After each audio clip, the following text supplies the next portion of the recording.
बैठे बैठे।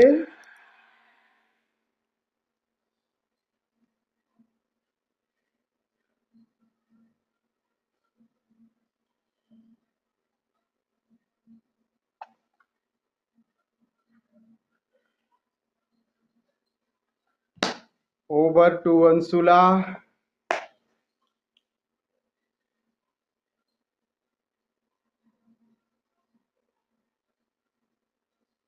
गुरुजी प्रणाम। माता जी को प्रणाम। सर आपने ये चीज बोल करके मेरे पे थोड़ा बोझ डाल दिया है, क्योंकि मेरे से भी ज्यादा यहाँ पे प्रबुद्ध और संबुद्ध लोग बैठे हैं जिन्हें ये आयोजन को होस्ट करना चाहिए, मुझे ऐसा लगता है। और स्पेशली मुझे लगता है कि अगर कुलदीप जी करेंगे तो सभी को ज्यादा आनंद आएगा। डू यू सभी वांट ज्यादा टू परिचित है चेंज? उनसे। देख वहाँ अपना प्रबुद्धता एक चीज है और वाक होस्ट, चातुर्य एकदम अलग चीज है। अपने होस्टशिप स्वीकार करो, एक्सेप्ट करो होस्ट बनने की एक्सेप्टेंस। एक्सेप्ट करो। यू बिल्कुल। Are host. बिल्कुल। कम क्यों करके आती है अपने को? यहाँ कोई कम नहीं है। नहीं नहीं, ये जो सैटरडे का सेशन है वाकई में इसके लिए एक मन बड़ा प्रसन्न भी रहता है, ये सोच करके कि आज सभी लोगों की जो एक मतलब ट्रू सेल्फ है वो भी दिखती है, वो भी नजर आती है। तो शुरुआत करती हूँ, दो लाइनें हैं। नई सुबह इरशाद। पर नजर है, नई सुबह पर नजर है, मगर ये भी डर है, ये शहर भी रफ्ता रफ्ता शाम तक ना पहुंचे। तो ये इस तरीके के आयोजन तो लगातार निरंतर चलते रहने वालों में से है। बहुत सुंदर, बहुत सुंदर। हाँ। जी। तो मैं ये चाहूंगी कि जैसे अपने ये एक चौथा सत्र है जो होने जा रहा है, इससे पहले तीन सत्र हुए, उन तीनों में एक चीज जो मैंने देखी कि अमृतो जी हमेशा एक स्टार परफॉर्मेंस देते हैं जो कि सबसे अंत में होती है। तो इस बार मैं चाहूंगी कि अमृतो जी की स्टार परफॉर्मेंस से ही स्टार्ट हो। एंड इनफैक्ट मैंने सबसे पहले जो अमृतो जी ने गाना गाया था वो आदमी हूँ आदमी से प्यार करता हूँ। तो शायद उस दिन पहली बार मैंने उसके लिरिक्स को इतना ध्यान से सुना और मुझे बहुत अच्छे लगे।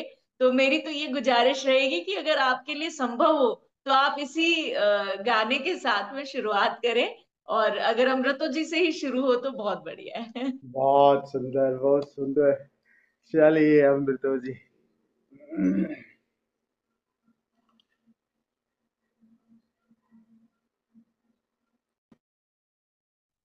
वो वाला गाना तो मैं बाद में अब ढूंढना पड़ेगा। अब मैं बिल्कुल प्रिपरेशन के है नहीं मेरे पास लिरिक्स उसके। तो मैं अभी एक आज दूसरा गाना गाऊंगा।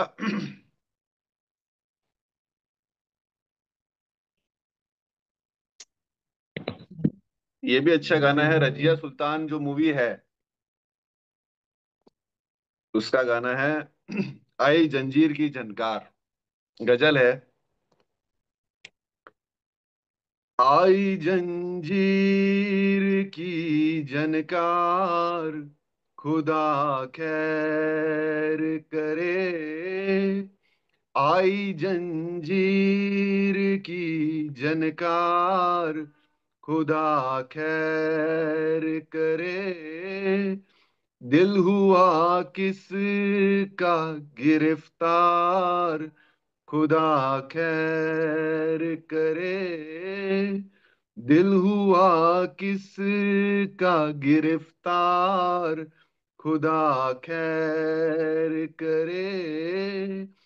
आई जंजीर की जनकार, जाने ये कौन मेरी रूह को छू कर गुजरा। जाने ये कौन, जाने ये कौन मेरी रूह को छू कर गुजरा। एक कयामत हुई बेदार, एक कयामत हुई बेदार, खुदा खैर करे।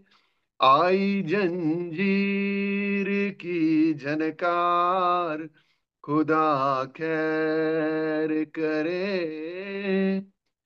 लम्हा लम्हा मेरी आंखों में खिंची जाती है, लम्हा लम्हा मेरी आंखों में खिंची जाती है।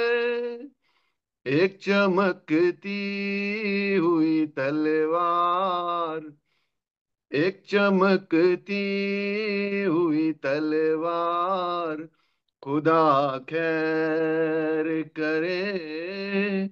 दिल हुआ किस का गिरफ्तार, खुदा खैर करे।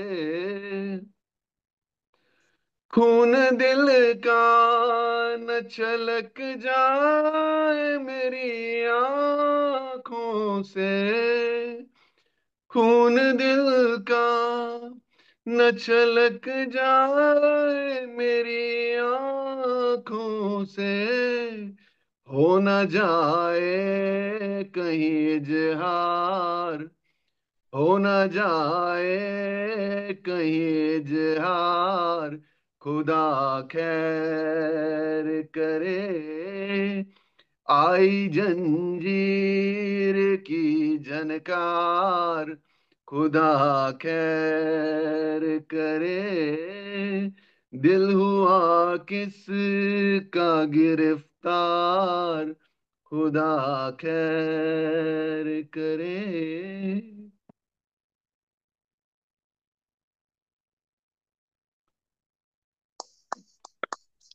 क्या बात है।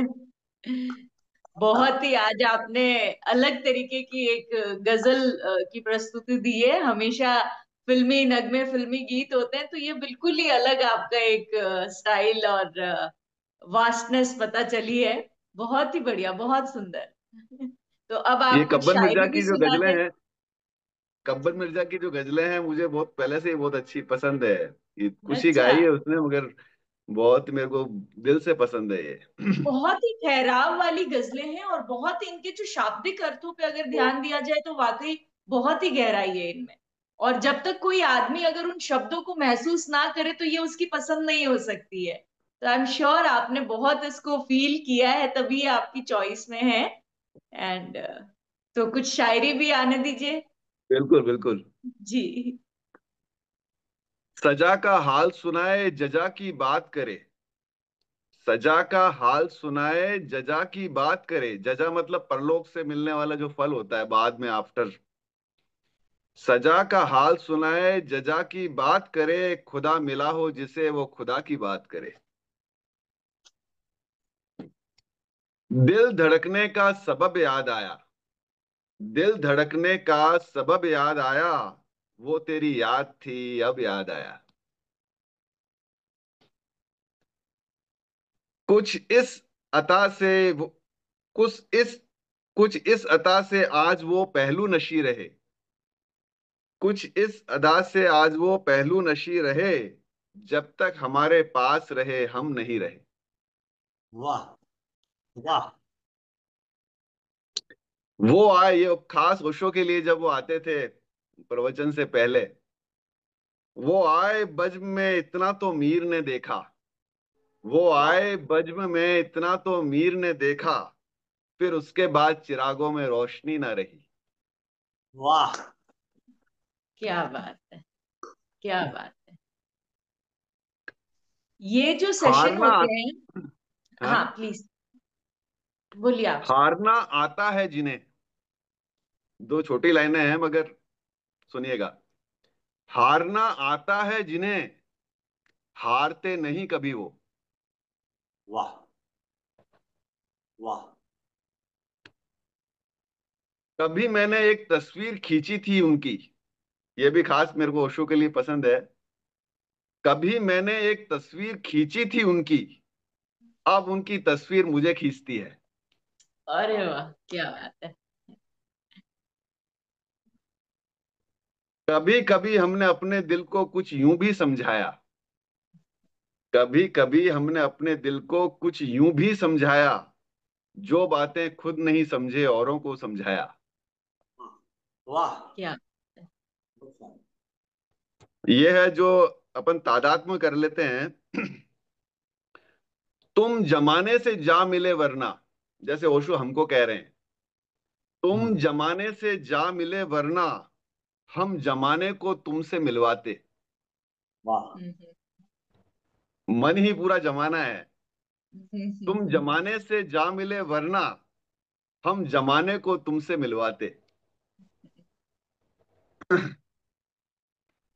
न गरज किसी से वास्ता, न गरज किसी से, न वास्ता मुझे काम अपने ही काम से, तेरे जिक्र से, तेरे फिक्र से, तेरी याद से, तेरे नाम से। वाह।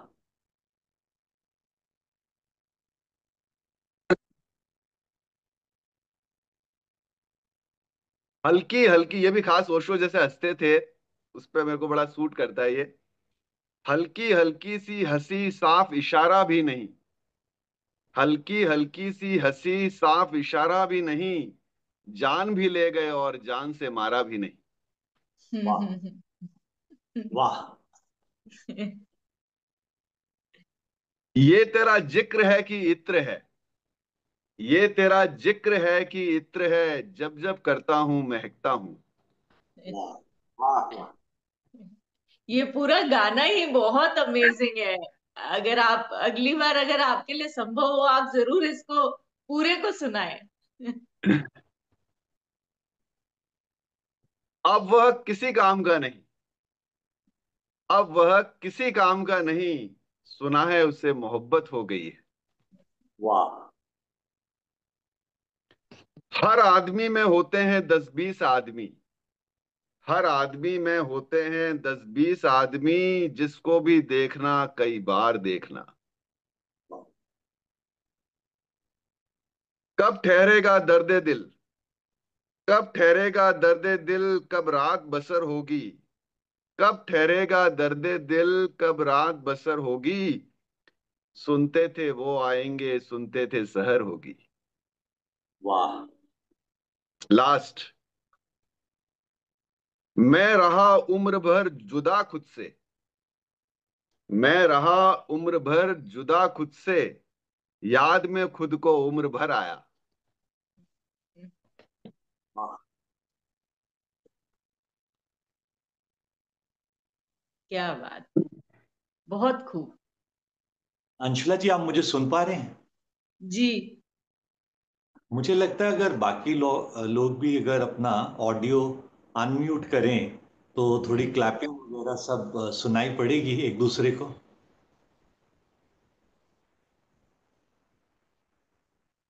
समझ जी, बैकग्राउंड वॉइस रहेगी, मेरे इधर तो ट्रेनें आती जाती रहती है। अच्छा। ओके। तो आप अपना म्यूट कर लो, सबका क्यों म्यूट करवा रहे हो? सबका सबका आप अपना म्यूट रखो। अब म्यूट ये नहीं, वो आदेश बोल हुआ, रहे हैं अनम्यूट करने के लिए, जिसके कि घर में ताकि ज्यादा जब कोई शोर शराबा हो, जिसके घर में शोर शराबा हो अपना म्यूट करो भाई, हम लोग तो बतियाएंगे। ठीक है। हाँ। शोर शराबा अच्छा। सो रही है स्वामी जी, शोर शराबा जो है सो रही है अभी। तो सो रही है तो ऑन करो। अब काहे का डर? अब तो डर काहे का भैया? और कल ग्रुप में सूचित किया गया था कि आज रवि जी की एक स्पेशल प्रिपरेशन है। तो हाँ हम सीधे हाँ, रवि हम जी भी, की हम प्रिपरेशन सब पे भी आ सुनने जाते को हैं। बेताब है, हम सब भी सुनने रात को को बेताब। रात को 2 बजे मैंने देखा तो रवि जी बड़े उसमें व्हाट्सएप पे थे, तो मैंने कहा कि क्या कर रहे हो, बोले कुलदीप जी को पछाड़ना है। अरे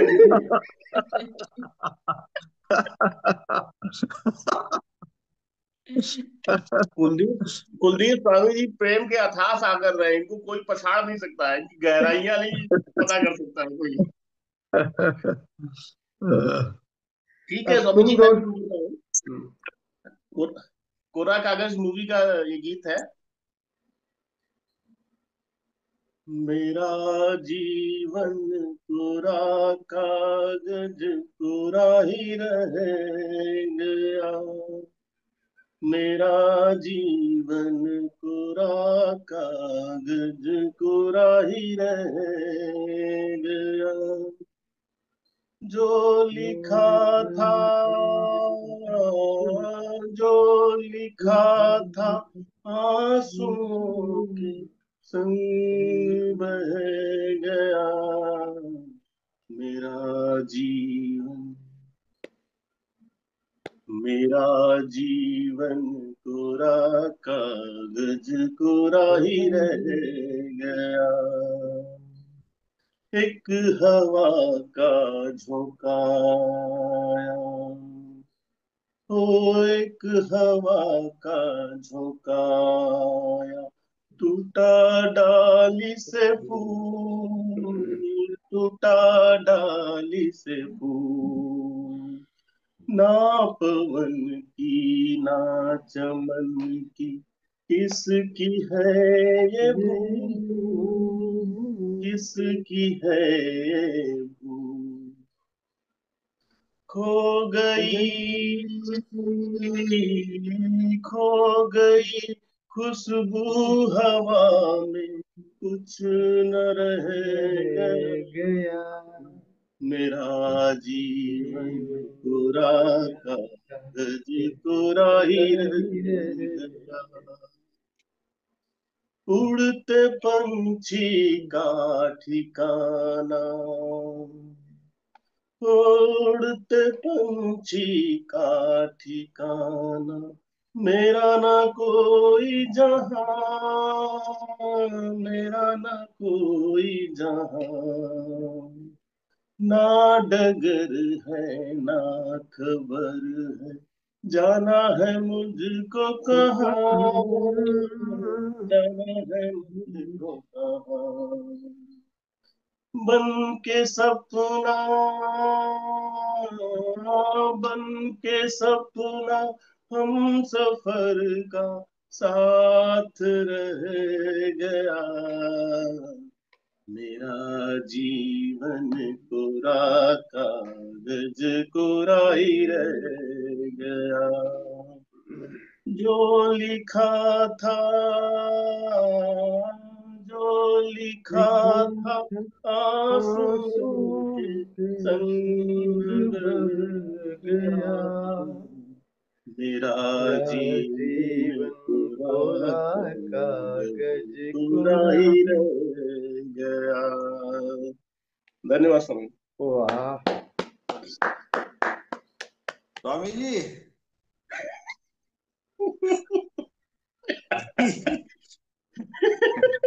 स्वामी जी, जो लिरिक्स में पंक्तियां थी, एक हवा का झोंका आया, वो कुलदीप जी के लिए थी।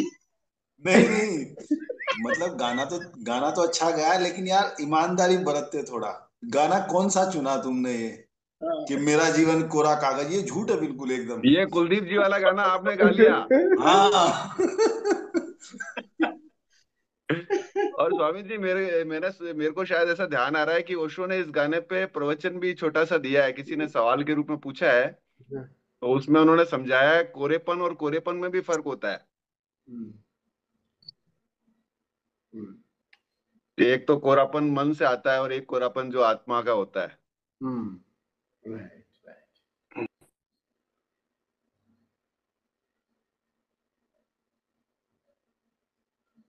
होस्ट चुप मत रहो, नहीं तो ये लोग ही ज्यादा, यही लोग खुद होस्ट बन जाएंगे। मैं तो चाह रही थी कि कुलदीप जी अभी अपना वार्तालाप कुछ और भी करे, कुछ और भी बातें मजेदार सी आए। कुलदीप जी ने तो बड़ा थोड़े से में समेट दिए हैं।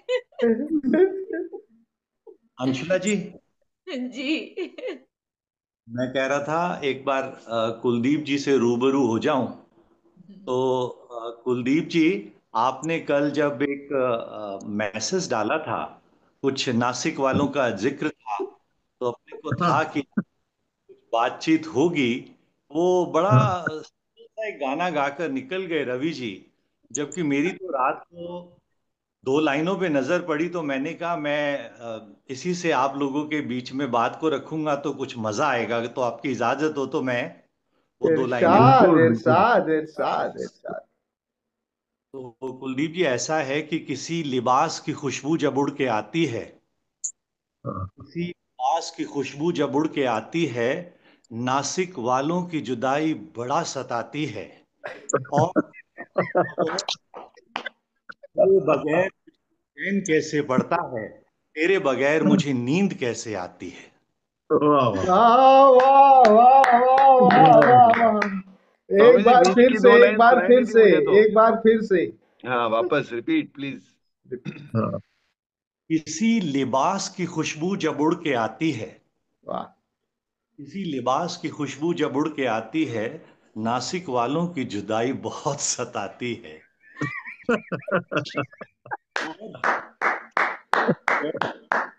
पूछता है, मेरे बगैर मुझे चैन कैसे पड़ता है, तेरे बगैर मुझे नींद कैसे आती है। बहुत सुंदर। लेकिन मेरा रवि एक ने और भी ये साजिश है रवि की। रवि ने जानबूझ के षड्यंत्र के तहत ऐसा गाना चुना कि ताकि ऐसा लगे कि हाँ भाई बड़ा बात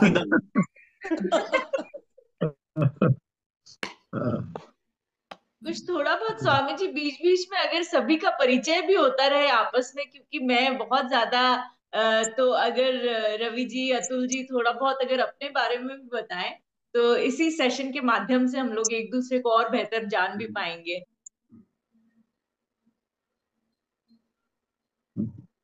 बताओ जी। मैं ही अपना परिचय दे देता हूँ।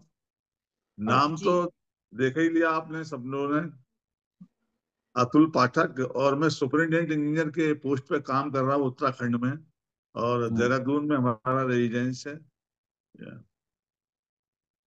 ओके जी। वेलकम और बुला लो, स्वागत स्वागत कहिए। वेलकम टू देहरादून हाँ, वेलकम बुला टू तो लीजिए। देहरादून, और पोस्टिंग हमारी जो है पिथौरागढ़ में इस समय जो है। अरे वाह। नहीं स्वामी जी, ये एक वाकई जिस दिन है ना अमृतो जी ने ही ये बात बोली थी कि कोई वहीं पे आकर के अगर इस तरीके का कार्यक्रम किया जाए जहां पे आप हैं, तो बहुत ही बढ़िया एक रेजिडेंशियल प्रोग्राम टाइप अगर कुछ डिजाइन करें तो बहुत वाकई में मन भी है, और आने का, सबके मिलने का एक बहुत अच्छा माध्यम बन सकता है ये। हाँ, आ जाइए आप लोग, इस तरह का प्लान करिए तो। जी हम ज्यादा तो नहीं, 10-12 लोग हैं। 10-12 जी लोगों के लिए यहाँ पे वो मेरे ख्याल से इनका ठीक रहेगा क्या, देहरादून में कुलदीप जी, एक बार देख लेते हैं उसको। हाँ स्वामी जी, मेरे ख्याल से ऋषिकेश में ज्यादा बढ़िया रहेगा। हाँ, ऋषिकेश में। कहाँ? ऋषिकेश में। हाँ जी हाँ ऋषिकेश जी। में। हाँ हाँ, तो ऋषिकेश में भी आश्रम है जहाँ परिचय है। दयानंद आश्रम है वहाँ। दयानंद ये आश्रम नहीं है, दयानंद दक्षिण के संत हुए। वहाँ भी अच्छी जगह है, और ओशो के कई ध्यान वहाँ होते थे, तो वो लिया जा सकता है। और बस ये प्लान कर लीजिए आप लोग, सभी लोग मिल के प्लान करिए, लेकिन कम से कम 20-25 लोग हों, अब तो अच्छा रहेगा थोड़ा सा। और ये अंशुला जी बिल्कुल ठीक कह रही हैं, तो ये हो सकता है यहाँ पे ऋषिकेश में। तो इसके बारे में सभी लोग थोड़ा सा प्लान करें तो बिल्कुल। ये संभव है। ग्रुप में इसकी एक बार कुछ चर्चा अगर शुरू हो गई है तो फिर कुछ रूपरेखा भी बनेगी मुझे लगता है, तो कुछ फिर इसका बेहतर परिणाम रहेगा मुझे लगता है। ठीक ठीक जी। है, बिल्कुल तो अब बिल्कुल। कुलदीप जी आप आ जाएं, बिल्कुल अपने सुर ताल छेड़ दें। अब बाकी सब लोगों का तो हो ही चुका है। अब बिल्कुल मास्टर परफॉर्मेंस। माँ नहीं सुना रही आज गाना? चलिए मैं सुना देता हूँ एक।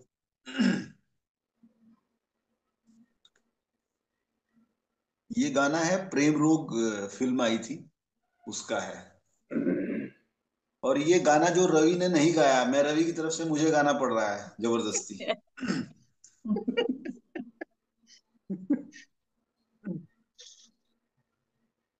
ये दिन क्यों निकलता है, ये रात क्यों होती है, ये पीड़ कहाँ से उठती है, ये आंख क्यों रोती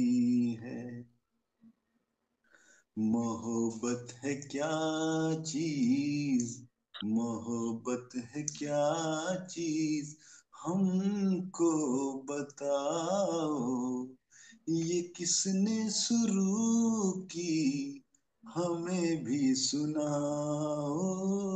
मोहब्बत है क्या चीज, मोहब्बत है क्या चीज।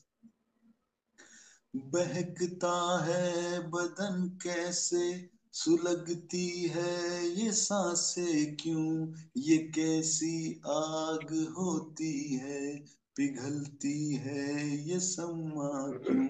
बहकता है बदन कैसे, सुलगती है ये सांसें क्यों, ये कैसी आग होती है, पिघलती है ये शम्मा क्यों।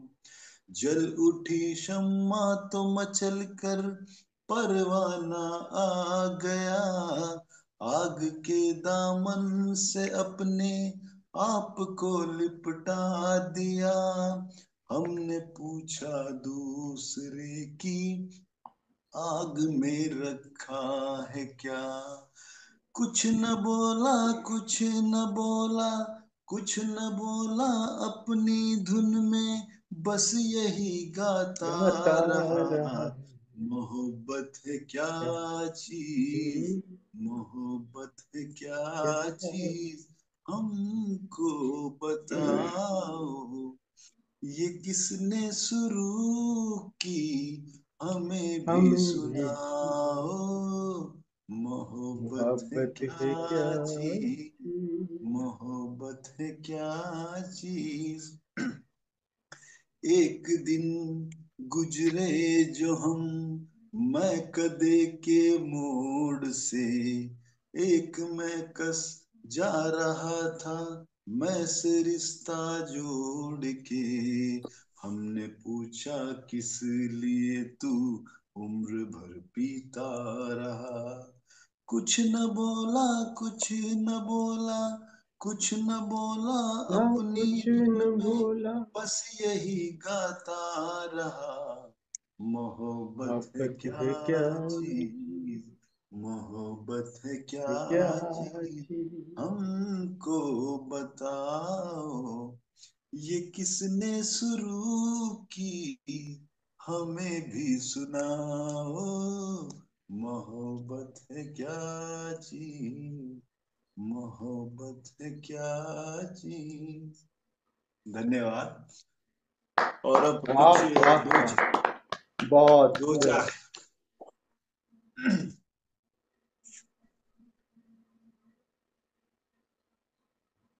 मेरी शायरी तो ऐसे ही इधर उधर से दो चार लाइनें चुराई हुई वाली शायरी है।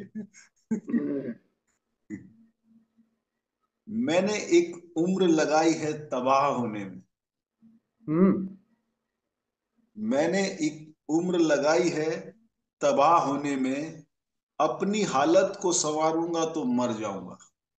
वाह। वाह वाह। सूजी आंखें, सूजी आंखें नंगे पांव, हम्म सूजी आंखें नंगे पांव, बाल बिखरे हैं। हम्म, सूजी आंखें नंगे पांव बाल बिखरे हैं, आ देख तेरे इश्क में हम कैसे निखरे हैं। वाह। वाह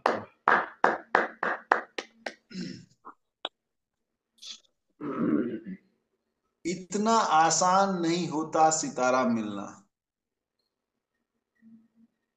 इतना आसान नहीं होता सितारा मिलना, अब तो मुमकिन ही नहीं है तुमसे दोबारा मिलना। वाह। ओहो वो तो केवल रवि के लिए ही मुमकिन है। हमसे मिलना हो तो, हमसे मिलना हो तो गहराइयों में आइए जनाब, हम्म हमसे मिलना हो तो गहराइयों में आइए जनाब, लाजवाब मोती किनारों पर नहीं मिला करते। वाह।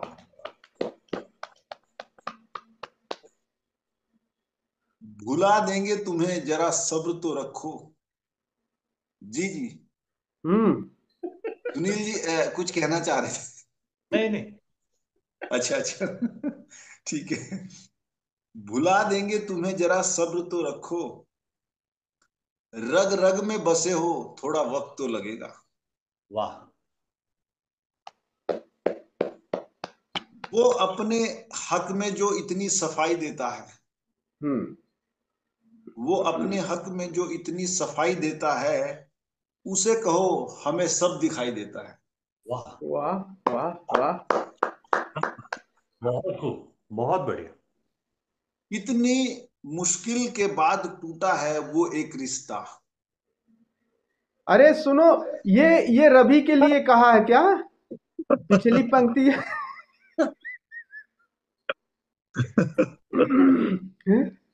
अब देखिए स्वामी जी भी समझ गए कि किसके लिए कहा है।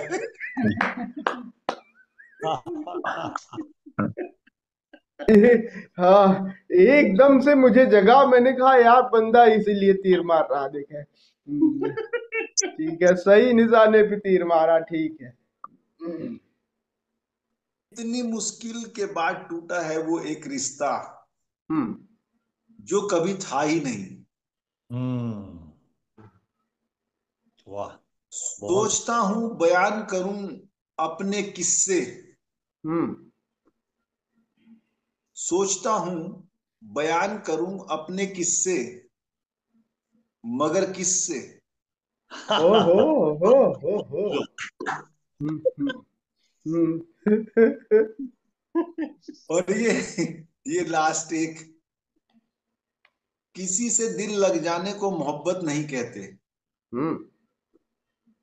किसी से दिल लग जाने को मोहब्बत नहीं कहते, जिसके बगैर दिल ना लगे वो मोहब्बत है। वाह। वाह। ठीक है ना रवि, ये लास्ट वाला। बहुत बिल्कुल शानदार। बढ़िया। बहुत शानदार। और वो किसी के बगैर जी नहीं लगे वाला भी मुझे लगता है आपने उन्हीं को डेडिकेटेडली कहा है। असल में क्या है कि कुलदीप जी तो ऐसी प्रेम की कविताएं और शायरियां लिखते रह गए और रवि जी बाजी मार गए थे। वो हनुमान जी और लड्डू वाला किस्सा है ना, कि रात को हनुमान जी आए, बोले कि लड्डू खा ले, तो मैं रात को उठ के ही खा लिया मैंने। मेरे साथ बहुत बड़ी धोखाधड़ी हुई है। Thank you. अपना परिचय तो दे दीजिए, होस्ट कह रही हैं पूरा परिचय। स्वामी जी मानसुला को। जी जी जी, नाम तो पता ही है, मेरा संन्यास नाम है स्वामी आनंद प्रेम।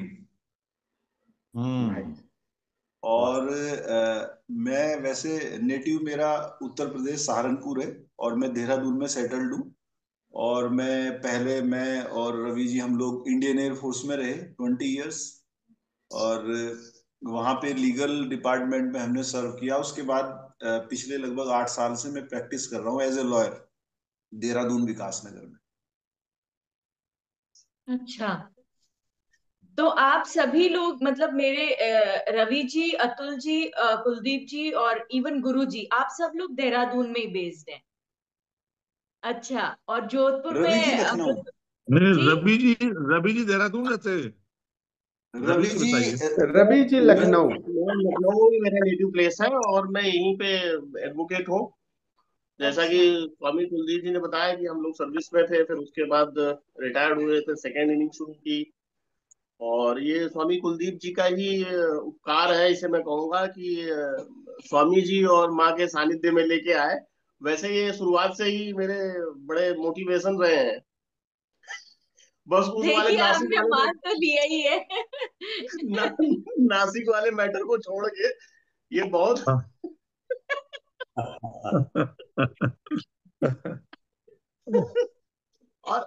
और मैं एक चीज और कहना चाहूंगा कि सुनील जी का मुझे लगता है कि लखनऊ से कुछ कनेक्शन है क्या, क्योंकि ऐसा इनकी आपको इनकी इनकी आवाज में इतनी वो तहजीब है ना, जो लखनवी अंदाज लगता है मुझे कुछ हद तक।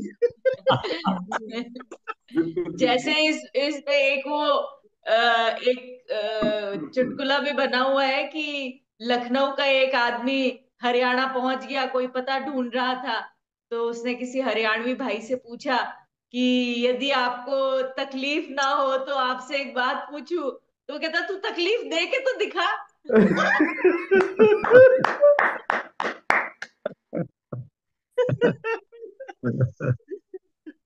शुक्र है कि हरियाणा का कोई बंदा नहीं है यहाँ पे। लेकिन ये आप लोग सब जो मिले आपस में, वो किस तरीके से मुलाकात सबकी हुई? हमारी और कुलदीप स्वामी जी की तो ट्रेनिंग सेंटर से मुलाकात कम थी, नासिक में ज्यादा हुई है। और उसके बाद सभी इस संघ के कनेक्शन में स्वामी जी कुलदीप जी के ही से आया हूं मैं। और फिर एक एक जुड़ते गए, जैसे आप लोग जुड़ते गए वैसे हम भी जुड़े थे। स्वामी जी तो हमारे, मैं ये कहूंगा शॉर्ट में कि स्वामी जी को स्वामी प्रेम भारती जी को भगवान ओशो ने भेजा है हम लोगों को, जो इधर उधर भाग रहे थे हम भेड़ बकरियों की तरह, हमें थोड़ा सही करने के लिए। सही कहा। मेन कनेक्शन के सोर्स जो है वो कुलदीप जी हैं। मेरे को भी स्वामी जी से कुलदीप जी ने मिलवाया था। पहले तो मैं अच्छा। ओशो धारा के ऑनलाइन प्रोग्राम ही कर रहा था।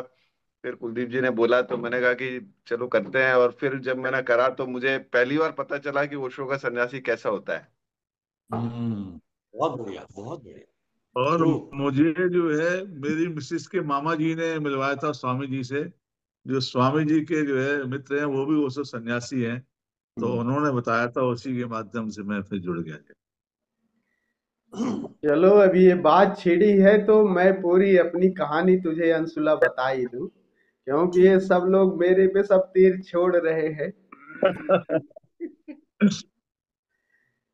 उत्तर प्रदेश का एक छोटा सा जिला है जौनपुर। रवि जी जानते होंगे, वो अयोध्या आसपास है। अयोध्या है, प्रतापगढ़ है, सुल्तानपुर, जौनपुर और वाराणसी। तो वाराणसी और ऐसे अयोध्या के बीच में है ये। वहाँ मैं जन्मा हूँ। मेरी जो कुछ शिक्षा वहाँ हुई है, जौनपुर डिस्ट्रिक्ट में, यूपी के में, थोड़ी सी ग्रेजुएशन, बस ग्रेजुएशन कर पाया हूँ। और ग्रेजुएशन करते करते अब ऐसे कहो कि ओशो का बुखार चढ़ा। ये 78 की बात है, और हमने पढ़ाई उड़ाई छोड़ करके बॉम्बे भाग गए। पूरी बीच में पढ़ाई नहीं की हमने। उस समय इतना था, क्या वो बहुत ज्यादा शॉर्ट में डिटेल्स नहीं बताऊंगा। तो हम लोग करीब 5-7 लोग ऐसे ग्रुप में थे, बात 78 की है, तो हम लोग बॉम्बे चले गए। तो 78 में उस समय मोबाइल वगैरह नहीं हुआ करते थे। ऐसे ही तो पता लगा कि ओशो बॉम्बे से पूना चले गए। तो हम लोगों ने इसलिए वहां पे बम्बई में करीब 1 साल तक ऐसे ही सर्विस की, कि ताकि कुछ पैसा इकट्ठा हो जाए और हम पूना जाके संन्यास लें। तो वहां पर हम बीच बीच में 1 साल तक बीच बीच में ओशो के प्रवचन सुनने जाते थे वहां पे, और फिर आ जाते थे। और इस बीच हम थोड़ा सा जब पैसा इकट्ठा हो गया, तो ये बात है दिसंबर की, दिसंबर 79 में हम संन्यास लेने गए। और वहां पर हम 2 मित्र थे वहां पे जो साथ ही सर्विस कर रहे थे, और ये सब एक ग्रुप में हम लोग शिक्षा भी ग्रहण कर रहे थे जौनपुर में। तो उन चारों को ये बुखार चढ़ा था। 4 लोग हम एक साथ लिए हैं। तो 2 लोग हम चूंकि बॉम्बे थे, तो बॉम्बे से हम लोग पूना गए दिसंबर 79 में, और वहां पे हमने संन्यास लिया। ये बात है, चले तो गए थे हम 10 दिसंबर को, तो 10 से 18 दिसंबर तक हम आश्रम में रहे। बीच बीच में वैसे आना जाना रहा। एक आपको देखिए, बड़ी आप लोग थोड़ा सा ये होगा कि गुरु कैसे बुलाता है। जो हम लोगों के साथ जो घटित हुआ है, ये सुन लीजिए। अच्छी बात है। अब जौनपुर और महाराष्ट्र की बहुत दूरी है, काफी दूरी, उत्तर प्रदेश और दूसरा जिला। तो हम जो 4 लोग इस तरह से यात्रा पे थे, 2 लोग गांव में थे, हम 2 लोग महाराष्ट्र बॉम्बे में थे और बॉम्बे से पूना आ गए संन्यास के लिए। ये बात है 10 दिसंबर की, और हम वहां ध्यान कर रहे थे। 10-11 दिसंबर को पता नहीं उन लोगों को कैसे, वो 2 जो मित्र थे जो साथ यात्रा थे, उनको कैसे, क्योंकि उस समय न तो कोई चिट्ठी पत्री भी ऐसे पहुंचने में बड़ा टाइम लगेगा, मोबाइल वगैरह नहीं होता था, उनको ऐसे सिक्स सेंस पता नहीं कैसे काम की, वो लोग सब दोनों बिना, मेरी आवाज सुनाई दे रही है आप लोगों को? जी स्वामी जी।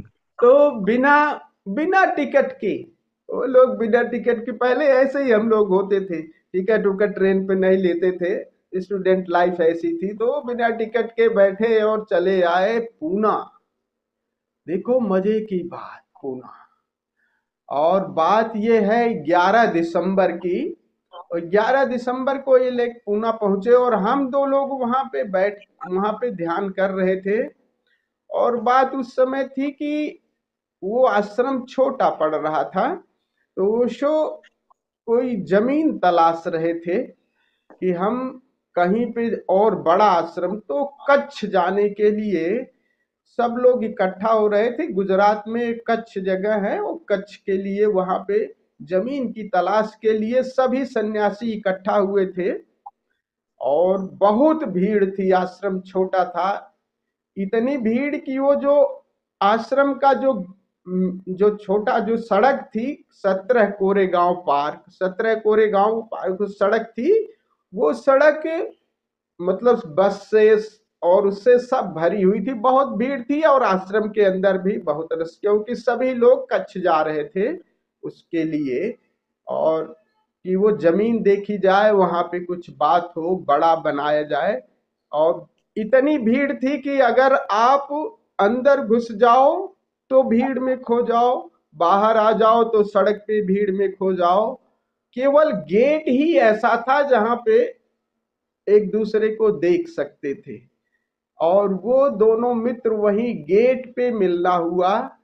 और हम लोग देखिए, ये अब बड़ी आश्चर्यजनक घटना, वैसे तो बहुत है, लेकिन ये आप लोगों को इसलिए बता रहा हूं कि गुरु कैसे बुला लेता है।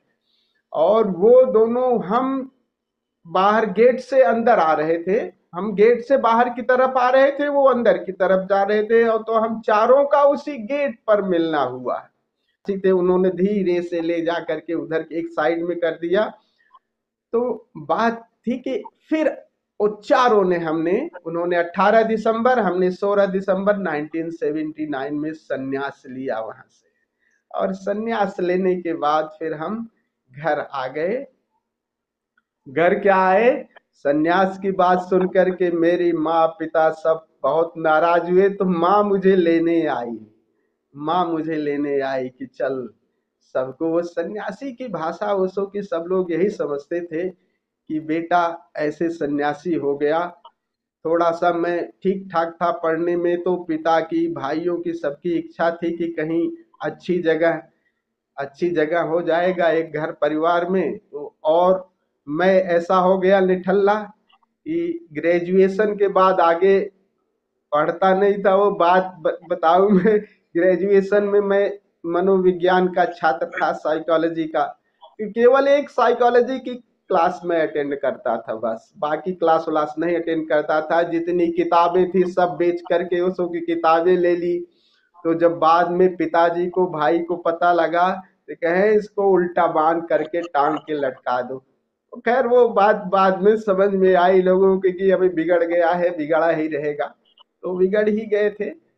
तो माँ वहां से वापस लेके आई हमको, और यहाँ पर फिर हम आसपास के लोगों के साथ हम लोग ध्यान करते, ध्यान सिखाते। कई लोग, फिर हमने कई लोगों को फिर वहां पे जो हमारे आसपास के लिए लोग थे, उनको कई मित्र, जैसे एक बॉम्बे में है, उन सबको फिर संन्यास दिलवाए, कई लोग गए।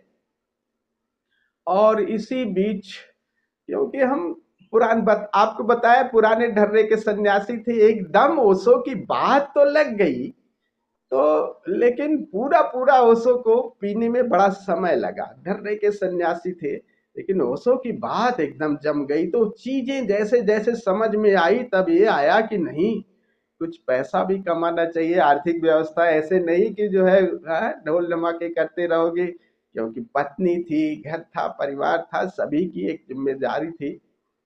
तो हमने फिर सर्विस के लिए कोशिश की। तो और इनके ही पिता, हमारी पत्नी के पिता कॉलेज में सुपरिंटेंडेंट थे। तो ये लगता है ना कि बेटी का मतलब दामाद को ऐसे ही रहेगा। तो हम यूपी में ही एक बुलंदशहर जगह है, वहां आ गए। वहां मेरी सिस्टर थी, वहां काम करने लगे। पैसे की आवश्यकता थी ही, लगने लगी थी। तो इसी बीच मैंने वहां पर एप्लीकेशन दी। तो वहां पे हम लाइब्रेरियन शुरू में लगे, लाइब्रेरी क्लर्क से। बाद में हमने जब एजुकेशन ली, फिर हमने दर्शन शास्त्र से एमए भी किया। और मैंने वहीं पे योगा की भी, योगा तो ऐसे शुरू से ही था। मैंने धीरेन्द्र ब्रह्मचारी के ऑल इंडिया बेस पे मेरा सिलेक्शन हुआ था। फर्स्ट बैच जब गया था, तो धीरेन्द्र ब्रह्मचारी उस समय बहुत करीब थे इंदिरा गांधी जी के। तो उन्होंने ही इंदिरा गांधी जी को किया था कि सभी स्कूलों में योगा की क्लासेस को अनिवार्य किया जाए। तो तब हम पहले बैच में हमारा 60 बॉयज 60 गर्ल्स का सीधे हुआ था। तो उसमें हमने योगा की भी ट्रेनिंग ली। तो वहाँ पे योगा भी, इसी में ट्रेनिंग भी थी। तो हमने डिप्लोमा भी किया और लाइब्रेरी साइंस में किया। फिर मैं लाइब्रेरियन बना उसी कॉलेज में, और सेवानिवृत्त होकर के वहां पर भी हम बच्चों को इस तरह से ध्यान वगैरह, तो बहुत सारे वहां पे बहुत सारे साधकों को, बच्चों को संन्यास भी दिया। सब यंगर से काफी थे, करीब उसमें कभी करीब 20 25 30 ज्यादा बच्चे ग्रुप ग्रुप में सब संन्यास लेते रहे। तो वहां आसपास का हापुड़ का एरिया जो सब था। फिर रिटायरमेंट के बाद, सेवानिवृत्त के बाद मैं यहाँ आ गया हूँ, और फिर यहाँ 10 वर्षों से रह रहा हूँ अपनी पत्नी के साथ। मेरी यहाँ एक बेटी है, बेटी भी साथ है। और ये मेरी छोटी सी कहानी है, आप लोगों को शेयर किया। तो ये है मेरी छोटी सी कहानी। अभी मैं यहाँ देहरादून में हूँ। अंशुला, बहुत ही बढ़िया, बहुत ही अच्छा लगा आपका परिचय जान के स्वामी जी। क्योंकि एक मतलब जब अब आपसे हम लोग ये नियमित रूप से कर रहे हैं आपके सानिध्य में, तो बहुत ही अच्छा तो लग ही रहा है। बट एक वो भी होता है कि यार एक गुदगुदी सी होती है ये सोच के कि यार आप स्वयं ओशो के साथ दीक्षित, आपने ओशो से स्वयं दीक्षा ली है।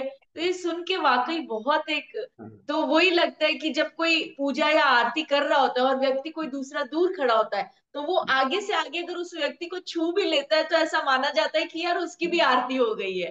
तो हमें तो बस यही है कि आप ओशो से स्वयं मिले हैं, आपने उनसे दीक्षा ली है, आप इतने समय से अगर ये चीजें कर रहे हैं, तो आपका मार्गदर्शन हमारे लिए वाकई बहुत ही हाँ ठीक है, बहुत मतलब हम सुंदर। ये मानेंगे अहोभाग्य है हमारा। एक बात मैं इसमें जोड़ दूं कि सुनो, मैं बार फिर से कह रहा हूँ, ओशो, देखो जब कोई बुद्ध चेतना जन्मती है ना, क्लस्टर होता है। तो उस क्लस्टर में सब जो साथ साथ रहते हैं ना, सब सब जन्मने के लिए उतावले हो जाते हैं कि अच्छा गुरु चल रहा है, चलो हम भी चलते हैं। तो सूक्ष्म जगत से वो भी चेतनाएं आती, उसी के आसपास जन्म लेती हैं। तो ज्यादा प्रबुद्ध जो चेतनाएं होती है ओशो के आसपास की, वो पहले ही आ जाती है कि गुरु आने वाला है, गुरु आने वाला है, चलो पहले। तो आप लोग पहले आ गए हो भाई, हम थोड़ा सा पीछे आए हैं। और जब तक गुरु जवान हुआ, तब तक आप गुरु के साथ फिर शरीर छोड़ के फिर आए हो। तो आप लोग बहुत पहले से हो, ऐसा क्यों सोचते हो? तो गुरु के साथ यात्रा हम लोग थोड़ा सा बाद में आए हैं। बताओ, सुनो, अब देखो, संवेदनशील कौन है? संवेदनशील जिसने गुरु को नहीं देखा और इतना प्रेम देखता हूं। हमने तो गुरु को देखा, तो संवेदनशीलता तो तुम लोगों की जाता है। हमने तो सामने बैठ के पिया है, ऐसे बैठे हैं कि वो छोटा सा था जहाँ पे पहले लाओ से जो वहाँ पे ओशो प्रवचन देते थे, बहुत ज्यादा नहीं था, बहुत ज्यादा नहीं था। तो ऐसे सामने आमने भी हमने बैठ कर के कम, प्रवचन सुने हैं। तो कमाल। तुम लोग बहुत सौभाग्यशाली हो। तो तुम सभी के लिए एक बार तालियां भाई, बहुत सुंदर। चलिए बात स्वामी जी, बड़ी स्वामी जी मैं थोड़ा सा बता देता हूँ। मैं मेरे को जो ओशो मिले थे ना, तो मैं पीएमटी की तैयारी कर रहा था उस वक्त, 12th की। हाँ हाँ और तब मैं अपने से पीएमटी से रिलेटेड क्वेश्चन पेपर वगैरह खरीदने जाया करता था बी रोड पे। यहाँ पे बी रोड है जिसपे सर्वोदय करके पहले शॉप हुआ करती थी, अभी भी है। तो उसमें क्या है कि ओशो का एक फोटो काले चश्मे में वैसे था, छोटा सा। और वो बुक का नाम भी मुझे याद है, जो पहली बुक थी उसका, छोटा सा डायमंड बुक्स आती थी, the centre of the cyclone. हम्म। तो वो किताब जैसे उसको मैंने देखा तो ऐसा लगा मुझे जैसे कोई यूं कह रहा है इधर आओ। तो मैं जाके वो देखो किताब देखो। खरीद लाया। किताब खरीद के घर पे आया, और घर पे फिर पापा मम्मी ने देखा कि बोले ये तो ये किनकी किताबें पढ़ रहा है अभी, तेरे कोई ऐसे काम की नहीं है, बेकार है ये सब चीजें। हम्म।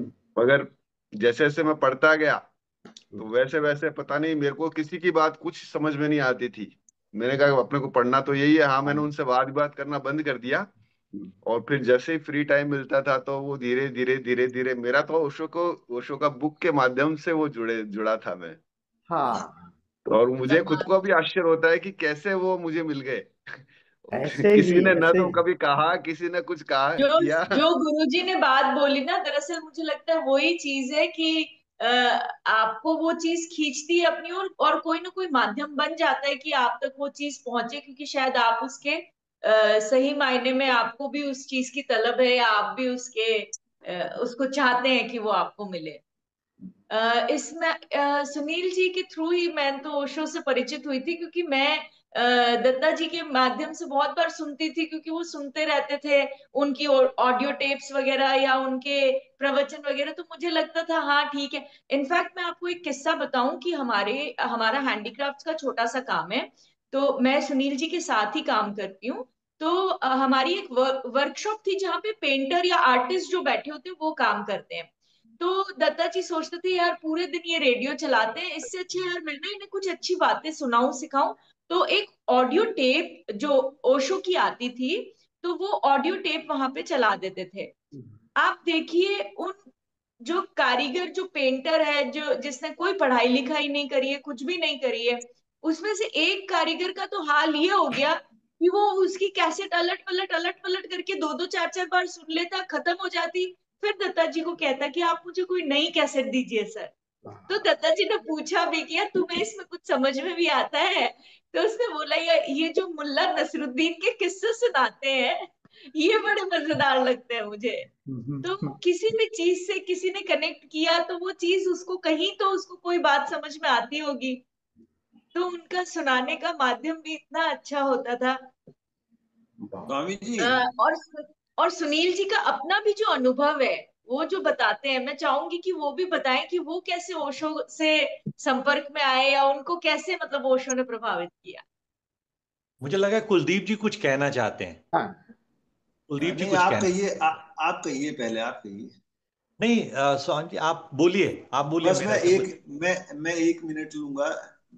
मैं हालांकि ओशो की एक किताब संभोग से समाधि की ओर, जब मैं शायद 10th में था तब मैंने खरीदी थी, लेकिन मेरे को समझ नहीं आई थी ऑनेस्टली कुछ भी, तो मैंने रख दी थी ऐसे ही। फिर उसके बाद जब मैं एयरफोर्स में गया 98 में, 97 में, और फिर 2005 या 6 के आसपास मैंने ओशो को सुना, लेकिन उतना ज्यादा नहीं सुनता था। फिर जब मैं जैसलमेर पोस्टिंग गया तो 2012 या 13 में, इसका बहुत बड़ा बड़ा क्रेडिट मैं अशोक जी को देना चाहूंगा। एक्चुअली मैं मतलब उनका बेहद शुक्रगुजार रहूंगा जिंदगी भर कि मैं जैसलमेर में पोस्टेड था और जोधपुर में हमने एक शिविर किया। तो मैं जब अशोक जी को कॉल करता था कि इनका इस पे भी है क्या, तो ये क्या करते थे, सीडी में रिकॉर्ड करके पूरा भेज देते थे। हमारे वहां पे एक क्लर्क था जो जोधपुर का था, वो जैसलमेर अप डाउन करता था वीकली। तो अशोक जी ने मेरे को बुक्स और ये सीडी, अगर मैं मान लिया मैंने ये पूछ लिया कि अच्छा अष्टावक्र गीता पे भी है, तो ये पूरी अष्टावक्र गीता की सीडी बना के भेज देते थे। गीता पे भी है तो गीता की एस धम्मो सनातनो भी है क्या, तो एस धम्मो सनातनो। मतलब मैंने वहां 3 साल इतना सुना उसको, इतना सुना, रात को 2-2 बजे तक। मतलब गीता जब एक बार सुननी शुरू, रात को डेली 1-1 2-2 बजे तक सुन रहा हूँ। तो अशोक जी का जो मुझे, मतलब ओशो का पूरा चस्का लगाने का अगर क्रेडिट किसी को जाता है तो वो अशोक जी है। धन्यवाद बहुत। Thank you, thank you.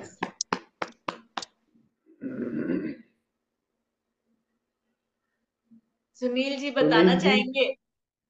हाँ, मुझे लगता सुनील जी है का कुछ परिचय बता रही थी, सुनील जी की तरफ। स्वामी जी प्रणाम, सभी को एक बार पुनः प्रणाम। स्वामी जी, मैं ये समझता हूँ जो एक कार्यक्रम का प्रस्ताव अंशुला जी ने रखा कि कुलदीप जी अगर संयोजक बने और चाहे देहरादून में चाहे हम लोग ऋषिकेश में मिलें, तो वहाँ जो ये जो वार्तालाप अब हम कर रहे हैं, इसकी जो इंटेंसिटी ग्रेविटी है उसको बेहतर महसूस करेंगे जब हम लोग साथ में इन पर्सन बैठे हुए होंगे। संक्षिप्त सा परिचय मैं अपना जो दूंगा वो ये कि मेरी एक दिल्ली की पैदाइश है। मैंने दिल्ली से अपना शुरू किया, पढ़ाई लिखाई करी, फिर चंडीगढ़ आ गया, वहाँ पे डिफरेंट प्राइवेट जॉब्स किए। और फिर मैं मीडिया में ज़्यादा रहा, मैं अखबारों में और टीवी चैनल्स में मेरा ज़्यादा काम रहा। मैं जोधपुर जब आया तब भी मैं यहाँ पे as a general manager Dainik Bhaskar group का था। और फिर मैंने कुछ वर्ष काम करने के बाद यहाँ हैंडीक्राफ्ट देखा और उसको परस्यू करना शुरू कर दिया। और तब से मैं एक टिपिकल, एक बहुत एक्सक्लूसिव किस्म का हैंडीक्राफ्ट होता है जो मैं करता हूँ। और उसमें बहुत लंबा चौड़ा तामझाम नहीं चाहिए, ना वो मेरी ज़रूरतें हैं, तो मैं उसी हिसाब से अपना वो कार्य करता हूँ। ओशो के संपर्क में मैं 2000 से आया। और मैं तब से बस ईश्वर को प्रणाम करता हूँ कि किसी भी तरीके से मेरी उनसे भेंट करा दी। और मैं उस दिन से लेके आज तक, ये 25 वर्ष गुजर गए हैं, मेरे जीवन का कोई ऐसा दिन नहीं गुजरा जब मैंने ओशो की कोई वाणी को ना सुना हो। ऐसा कोई दिन नहीं गुजरा और मैं नहीं चाहूंगा मेरे जीवन का कोई भी ऐसा दिन अंत तक हो जब मैं ओशो का वाणी मेरे कानों में ना पड़े। आपसे संपर्क अशोक नागल जी ने कराया और मैं हमेशा उनका ऋणी रहूंगा, क्योंकि हम लोग कितना भी किसी को सुनते रहें, मानते रहें और क्लेम करते रहें हम जानते हैं, बट जब तक आपके मार्गदर्शन नहीं मिला तो वो अनुशासन नहीं बना। रोज नित्य अपने शरीर को ठीक करने की प्रक्रिया से ईश्वर तक पहुंचने का रास्ता बनाना, ये आपके माध्यम से संपन्न हो रहा है। और आप इसको प्लीज कंटिन्यू रखिएगा। कभी पहले महीने के बाद आपने जब पूछा तो मैं तो तब से ही घबराया हुआ हूं कि अब भैया इसको कंटिन्यू करें या ना करें, आपने कह दिया तो मुझे नहीं लगता ऐसा करें। हाँ, मेरा ये निवेदन जरूर रहेगा, आपके लिए शायद ये एक्सरसाइजेस फर्स्ट सेशन में इतना करना जरूरी हो तो आप करें, चाहे ना करें, लेकिन हम लोगों को आप इंस्ट्रक्ट करते रहें। और ध्यान, जिस तरीके के ध्यान प्रयोग आप कह रहे हैं, मैं प्रत्येक दिन इतना अचंभित होता हूं, इतना ब्लिसफुली मेरा डे गुजरता है, मैं दिन भर सोचता रहता हूं उस बारे में। मैं कोई विशेष काम वैसे भी नहीं करता, तो मुझे बस उसको करने के बाद अगले दिन सुबह का ही इंतजार होता है। मैं चीजें तो अच्छे से नहीं कर पाता, लेकिन मुझे लगता है कि अगर जीवन, मेरे दिन की कोई सबसे बड़ी पूंजी है तो वो ये सुबह के 2 घंटे हैं जो आपके माध्यम से हमारे लिए बेहतर से बेहतरीन हो रहे हैं। तो आप इसको प्लीज कंटिन्यू रखिएगा। बहुत सुंदर।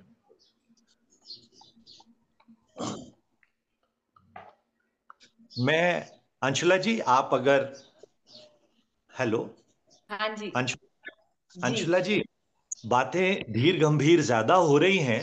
हम हाँ, लोग जी। लौटते हैं, उन्हें लौटते हैं उसी तरफ, हाँ, कुलदीप जी और रवि जी की तरफ। अब सब जी लोगों ने हाँ, बहुत। वो वहां से कल कुलदीप जी ने डाला था। तो मुझे तो ना जो 4 लाइनें हैं ना, वो उनमें से पहली 2 लाइनें तो आप अच्छा, दोनों महापुरुषों को, जो हमारे कुलदीप जी और रवि जी हैं, उन्हीं के लिए शायद किसी शायर ने लिखी है कि एक निशानी भी फरामोश नहीं की उसकी, एक निशानी भी फरामोश नहीं की उसकी, एक भी जख्म को आराम नहीं आने दिया। एक निशानी भी फरामोश नहीं की उसकी, एक भी जख्म को आराम नहीं आने दिया। उसने एक दिन मुझे नाकाम कहा, उसने एक दिन मुझे नाकाम कहा, और खुद को, और मैंने खुद को अपने भी किसी काम नहीं आने दिया। बहुत। सुनील जी ने वाकई बहुत ही अपने पूरा, कहते हैं ना, अपनी पूरे दिल को उंडेल के उन्होंने अपने बात कही है। और बहुत ही वाकई में सही सटीक बातें उन्होंने कही है। अब मैं गुरुजी आपसे और माँ से कहूंगी कि आप कुछ गाना या जो भी है, ताकि ये कार्यक्रम जो है बिल्कुल संपूर्ण हो और आनंद उत्सव में परिवर्तित हो जाए। बहुत सुंदर। जी, हम वो गाना गाएंगे, वो जंजीर फिल्म का है ना, दोनों साथ ही गाएंगे। बहुत बढ़िया। जी, जिसका जो शुरू की शायरी थी, एक दिन शेर कह दिया था इन्होंने, सुनील जी ने, तो वही वो जंजीर फिल्म का है, यारी है ईमान मेरा, यार मेरी जिंदगी। बहुत तो बढ़िया। ये, और हम सभी यार हैं, तो आप सभी के लिए ये समर्पित है। ये Zebronics, always ahead. Bluetooth mode. संयुक्त रूप से गाएंगे हम। Zeb County is now connected.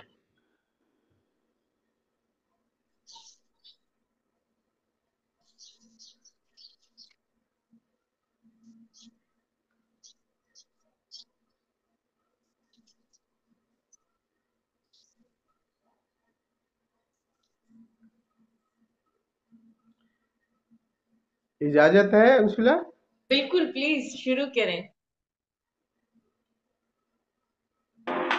क्या आप भी स्टॉक मार्केट में इन्वेस्ट करना चाहते हैं पर कंफ्यूज हैं कि कौन सा ऐप चूज करें? Don't worry.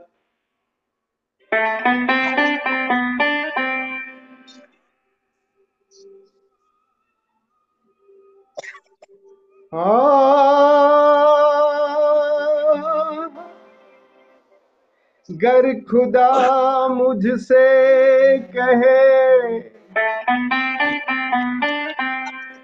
गर खुदा मुझसे कहे, कुछ मांग ए बंदे मेरे, मैं मांगू, मैं मांगू महफिलों के दौर यूं चलते रहें, हम प्याला हो, हम नियाला हो, हम सफरू हम राज हो, ता कयामत, ता कयामत जो चिरागों की तरह जलते रहें।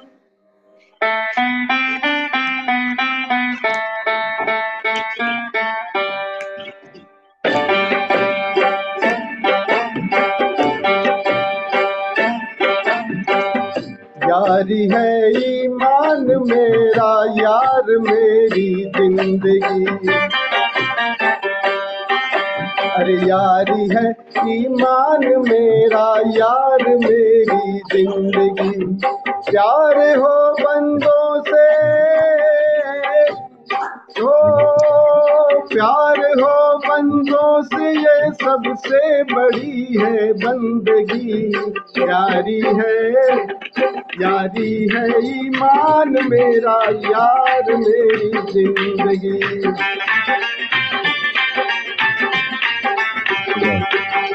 यारी है ईमान मेरा, यार मेरी जिंदगी।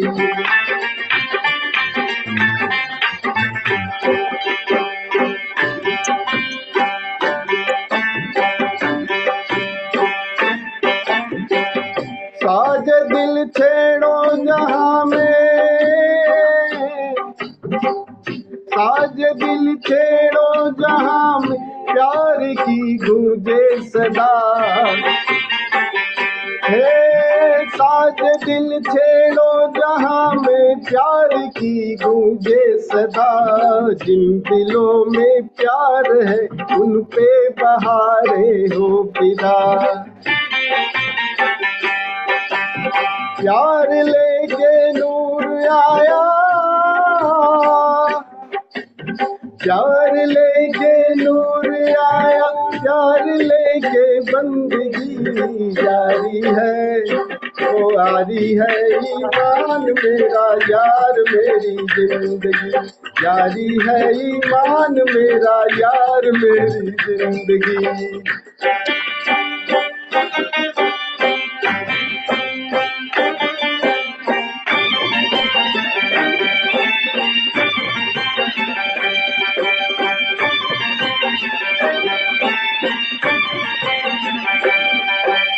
हर जान भी जाए अगर, जान भी जाए अगर यारी में यारो गम नहीं, ये जान भी जाए अगर यारी में यारो गम नहीं, अपने होते यार हो गमगीन मतलब हम नहीं। हम जहाँ हैं उस जगह, हम जहाँ हैं उस जगह झूमेगी नाचेगी जमीन, यारी है अरे यारी है ईमान मेरा यार मेरी जिंदगी,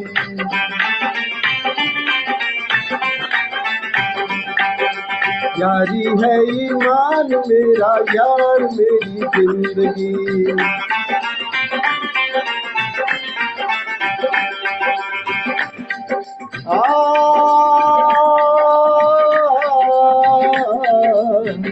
गुले गुलजार क्यों बेजार नजर आता है, गुले गुलजार क्यों बेजार नजर आता है, चश्म बदका विचार कार नजर आता है, छुपाना हमसे जरा हाले दिल बता दे तुम, तेरी हंसी की कीमत क्या है ये बता दे तुम, तेरी हंसी की कीमत क्या है ये बता दे तुम। कहे तो आसमां से चांद तारे ले आऊं, हंसी जमा और दिलकश नजारे ले आऊं। ओए ओए कुर्बान तेरा मनमोहन हूँ, तेरा मनमोहन हूँ तूने निभाया याराना, तेरी हंसी है आज सबसे बड़ा नजराना, तेरी हंसी है आज सबसे बड़ा नजराना, यार के हंसते ही हो, यार के हंसते ही जब महफिल जवानी हो गई चार, यारी है ईमान मेरा यार मेरी जिंदगी, यारी है ईमान मेरा यार मेरी जिंदगी, यारी है ईमान मेरा, ओए कुर्बान।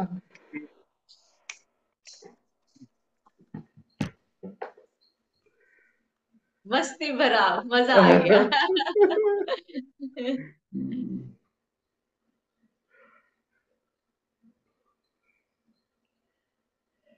तो गुरुजी अब सत्र का समापन करें। हाँ अतुल बिल्कुल। जी सोच रहे हैं कि बच गया मैं आज। अरे अगले बार हो जाएगा, कोई बात नहीं, नेक्स्ट टाइम हो जाएगा, क्या दिक्कत है क्या है? हाँ? तो छोटे छोटे थे तब होता था ना कि मॉनिटर घूमता रहता था क्लास में और एकदम चुपचाप से कि है बस देखे नहीं मुझे। चलो चलो सुना देते हैं जो है, सुना जी देते। जी कुछ बातें अनकही रहने दो, कुछ बातें अनकही रहने दो, कुछ बातें अनसुनी रहने दो, वाह, बहुत सब खूब। बातें दिल की कह दी अगर, सब हम्म, बातें दिल की कह दी अगर, फिर बाकी क्या रह जाएगा? वाह वाह वाह सब क्या, बातें सुन ली अगर उसकी, सब बातें सुन ली अगर उसकी, फिर बाकी क्या रह जाएगा? हम्म, एक ओझल वे कली रहने दो, एक रंग अन बनी दुनिया पर, एक खिड़की अन खुली रहने दो, वाह वाह वाह वाह, सुंदर सुंदर। एक लेकिन शेर अतुल और जी, सुनारे लास्ट में। हाँ सुनाइए सुनाइए। किसी को अपने अमल का हिसाब क्या देते, सारे सवाल गलत थे, जवाब क्या देते। वाह, सुंदर सुंदर। गम की बारिश ने भी तेरे नक्श को धोया नहीं, हाँ, गम की बारिश ने तेरे नक्श को धोया नहीं, तूने मुझे खो दिया, मैंने तुझे खोया नहीं। वाह। अब बंदा शायरी भी कहना सीख गया भाई, देखो है इम्प्रूवमेंट हुआ है कि नहीं भाई कुलदीप जी स्वामी शायरी जी, में। मुझे मैं तब से यही सोच ख्याल रहा हूँ। जिसका था, अभी एक लास्ट सुना दे रहे। गाए जाएंगे ख्याल आज जिसका ऐसे। था मुझे ख्याल में मिला मुझे, हम्म, सवाल का जवाब सवाल में मिला मुझे। वाह धन्यवाद। बहुत बहुत। स्वामी जी, मैं तो तब से, जब से इन्होंने शुरू किया, मैं यही सोच रहा, ये शायरी आई कहाँ से।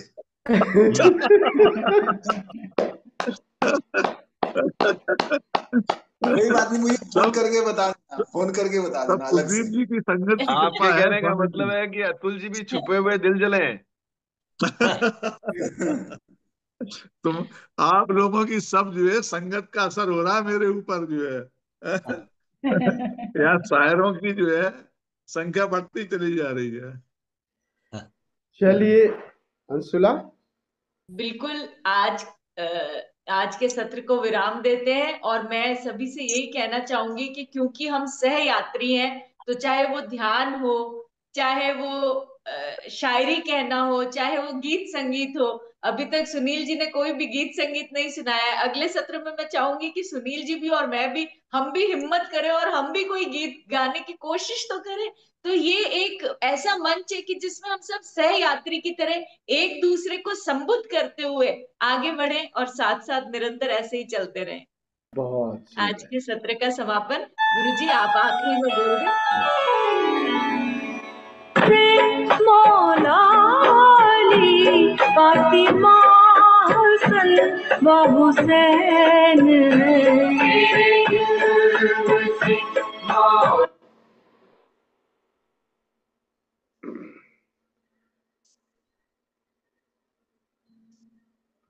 ये तुम ही एंड करोगी जब ही होगा, एंड तुम्हारी तरफ से ही होगा अंशुला।